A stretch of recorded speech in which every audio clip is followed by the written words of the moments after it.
Greetings everyone and welcome to bannersonthewall.wordpress.com. My name is Anthony Russell and welcome to a special audio edition of Building the Herd here on the 25th of May 2017, where the Basingstoke Bison welcome back import forward Tomas Karpov. Now, for those of you who are new to Banners on the Wall, Building the Herd is our series where we go through all of those players have signed for the Basingstoke Bison. If you want to check back, we've already done our Building the Herds for Dan Davies, Vanya Antonov and Dan Scott. We did those all in written form, and we usually do them in written form. But those are three guys who've not been around the Basingstoke Bison quite as long as Thomas, so we figured as this is his fifth season, we do something a little bit different for him, because normally what we do in a written piece is we run down a bit about the player's history and about where they've come from, and then we do a little bit about why they're here. Now, Thomas's history in Basingstoke and beforehand is relatively well known, though of course we'll give you a little bit of a brief overview. And then we'll go into more about what the sort of player that we're getting back and how this kind of fits in the landscape of this new world that the Basingstoke Bison find themselves in. So, Tomas Karpov, 28 years old, originally from the Czech Republic, born in the town of Benezov, and I'm sorry, Thomas, for butchering the name of where you were originally from.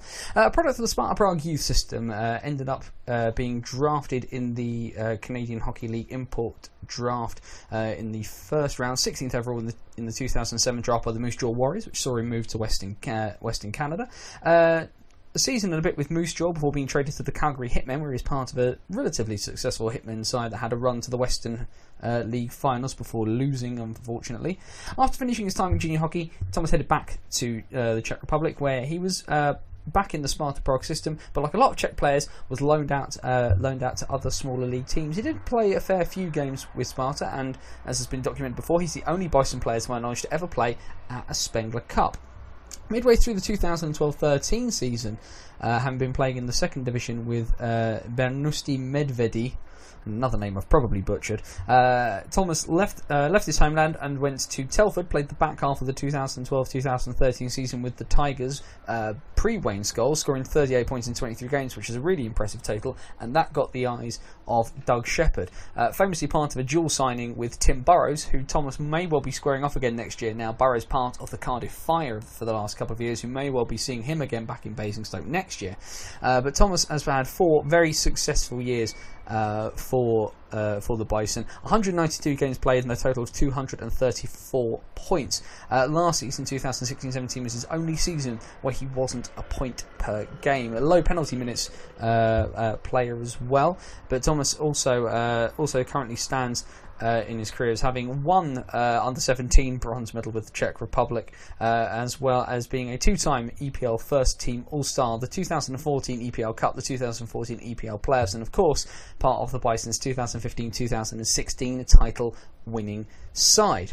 So, for anybody who's been living in a hole and not paid much attention to the EPL at all, or you're relatively new to the Bison, you may not be aware of who Tomas Karpov is, and he's arguably the biggest name to come back to an EPL side who's now joined the NIHL. Tomas Karpov is an impact player. You only need to go on Elite Prospects and search out his numbers to see the sort of damage that Thomas can do.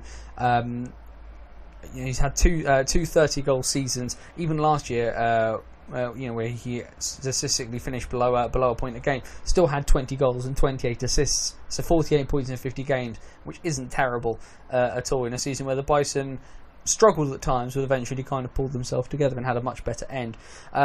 He's the creative engine in a lot of ways of the side. He's arguably our most skilled player, but where a lot of people sort of credit Eastern Europeans as quote-unquote not being very physical, Thomas actually is. He's been involved on sort of more grind lines, been that sort of creative outlet on them. Other guys around him have been used to clear space for him to be able to do things, as well as playing tons of penalty kill and power play time. At the moment, I don't think there is a player that's been announced in NIHL 1 South who has the skill level of Tomas Karpov. I mean, Swindon have brought back Jan Kostel, Peterborough have brought back Alex Pedalek, but you look at the teams that have come into the NIHL 1 South from the old EPL or the old PIHL, however you want to describe it, and I think actually the Bison have kind of come out all guns blazing. This has kind of taken And this has seen the Bison take a bit of heat from some sectors because people were worried that NIHL 1 South had been a relatively successful league, and all of a sudden you've got these teams from a quote unquote level above that have come in, and they're worried about the door being blown wide open, and the NIHL suffering from the similar problems that the EPL did. And I sympathise to a point, but I think also the one thing that some people do need to appreciate, of course, is that this is a new situation, and I've mentioned it in a couple of places, that we're all walking into the unknown here. And actually, one of the things from a public relations standpoint that the Bison need to do is to reassure people about the quality of player that they're going to be seeing, that we're not just completely chucking everything out the window and starting again, because actually the Bison didn't need to. Yes, the league failed, but the Bison as an organisation didn't, and a multitude of issues with our rink aside. Actually, one of the things that the Bison were very good at was player recruitment and getting very, very good quality players to stick around. You look at those 4 players now that are on the lineup. You've got Dan Scott on defence, who is superb, and actually, whilst I don't think they play on a line together a fantastic amount, if at all, the fact we have 3 forwards in Vanya Antonov, Dan Davies and Tomas Karpov, that is coming into this league saying that the Bison mean business. Doug Shepherd is not going to shy away from getting a hold of the players at his disposal. One of the great things, of course, that we've seen with Thomas is that he had his original 1 year, and he finished his 3-year undergraduate degree with the University of Winchester, who of course have been a sponsor of the club for a long time.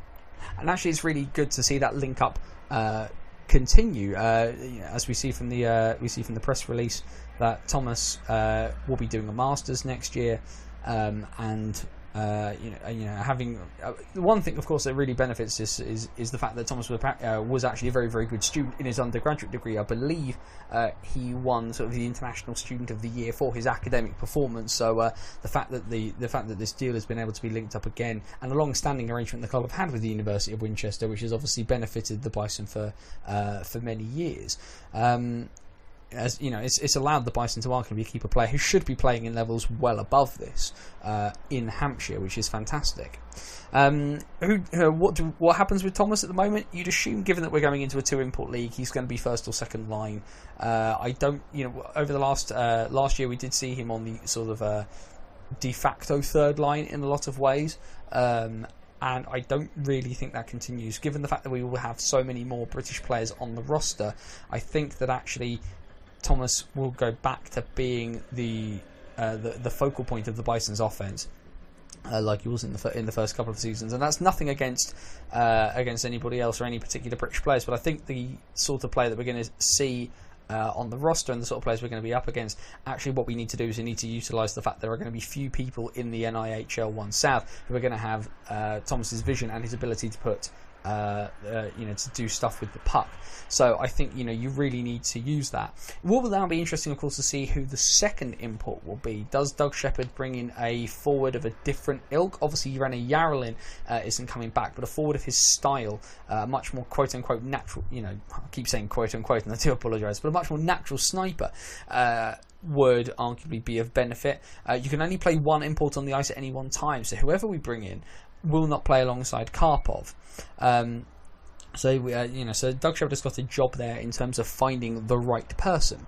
Now, there's obviously a lot to be decided. Thankfully, now we do appear to have a solid league structure, so we will hopefully see some developments out of that. We'll hopefully see some signings from our soon-to-be opponents as well, and hopefully now that the mushroom cloud has gone down, everything's going to start settling a little bit. So the only thing, of course, really left to say is to welcome back, Carps. We assume it will be another season of you not telling the monkey. So do, of course, keep your eyes coming up on all things at Banners on the Wall. Like I say, there is some exciting news in the pipeline about the podcast, so do stick with us on that. Of course, we'll be covering as much bits and pieces as we possibly can. We will have bits and pieces coming out to say goodbye to Derek Rail and Joe Rand. They are going to be slightly delayed due to a family wedding I have to go to this weekend, but we will get some stuff out as soon as we possibly can to everybody. And of course, we do like to give everyone who leaves the Bison a proper goodbye. So there we go. 4 players on the roster now for the Herd. If you want to keep up to date with all of the bits and pieces with the comings and goings of the Basingstoke Bison, hopefully you will consider us your number one place. Bannersonthewall.wordpress.com is the website. The home as well of the BOTW podcast at bannersonthewall.wordpress.com/podcast. That's got the links to iTunes, the RSS feed, and to our home at Spreaker. Facebook.com/bannersonthewall has everything from both the blog and the podcast, and we are on Twitter at bannersOTW. So do stick with us. We're going to have all the best news, all the best analysis and comment on anything related to the Bison. The podcast, of course, will cover British hockey in all its many forms, but our new port is the National Ice Hockey League. So if you're wanting news for that kind of a focus, but looking elsewhere and outside for a much more much more wider perspective, then we're going to be the place to be. Hope you're safe, hope you're well, hope you're enjoying the sunshine. For bannersonthewall.wordpress.com, this is Anthony Russell saying stay safe and so long till next time.